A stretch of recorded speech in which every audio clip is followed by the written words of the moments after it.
আমি এখানে সঙ্গীত গাওয়ার জন্য আসিনি।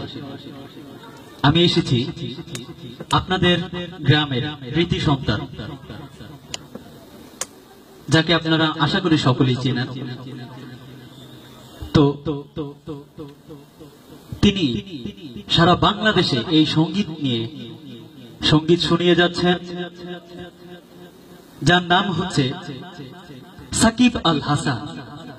সাকিব আল হাসান আপনাদের গ্রামের একজন কৃতি সন্তান। সে কি সঙ্গীত গেয়ে বাংলাদেশকে মাতিয়ে উঠিয়েছে, সেই একটি সঙ্গীত, তার মধ্য থেকে একটি সঙ্গীত আপনাদের সামনে পেশ করবে। আপনারা শুনতে রাজি আছেন না ইনশাআল্লাহ? তো সাকিব আল হাসানকে স্টেজে আসার জন্য আমন্ত্রণ জানাচ্ছি।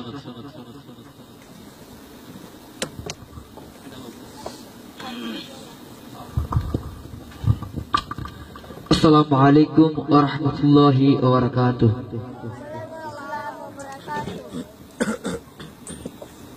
মা কেন এত দামি জানে না সকলে, মা কেন এত দামি জানে না সকলে, মা কেন এত দামি জানে না সকলে।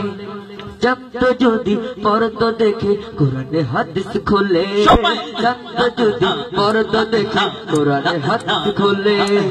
একটি হাজার সওয়াব মিলে, একটি হাজার সওয়াব মিলে, মাকে একবার দেখিলে দেখিলে দেখিলে।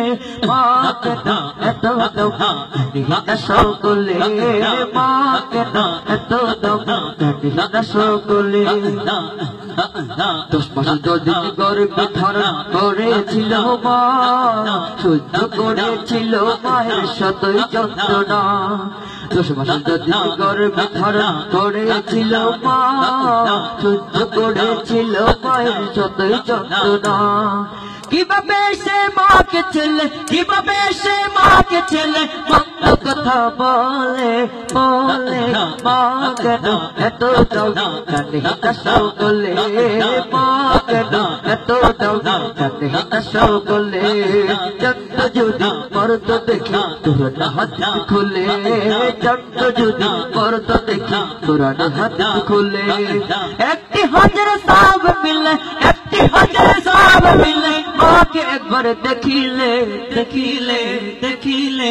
মা কেন এত দামি জানে না সকলে, মা কেন এত দামি জানে না সকলে। 2 বছর পান করালেন মায়ের বুকের দুধ, কোলে বুকে নিয়ে আমার দিল কত সুখ। 2 বছর পান করালেন মায়ের বুকের দুধ, কোলে বুকে নিয়ে আমার দিল কত সুখ। কিভাবে সে মাকে ছেলে, কিভাবে সে মাকে ছেলে মন্দ কথা বলে। মা কেন এত দামি জানে না সকলে, মা কেন এত দামি জানে না সকলে। জানতো যদি পরতো দেখি কোরআন হাদিস খোলে, জানতো যদি পরতো দেখি কোরআন হাদিস খোলে। একটি হাজার সওয়াব মিলে, একটি হাজার সওয়াব মিলে, মাকে একবার দেখিলে দেখিলে দেখিলে। মা কেন এত দামি জানে না সকলে, মা কেন এত দামি জানে না সকলে, মা কেন এত দামি জানে না সকলে, মা কেন এত দামি জানে না সকলে।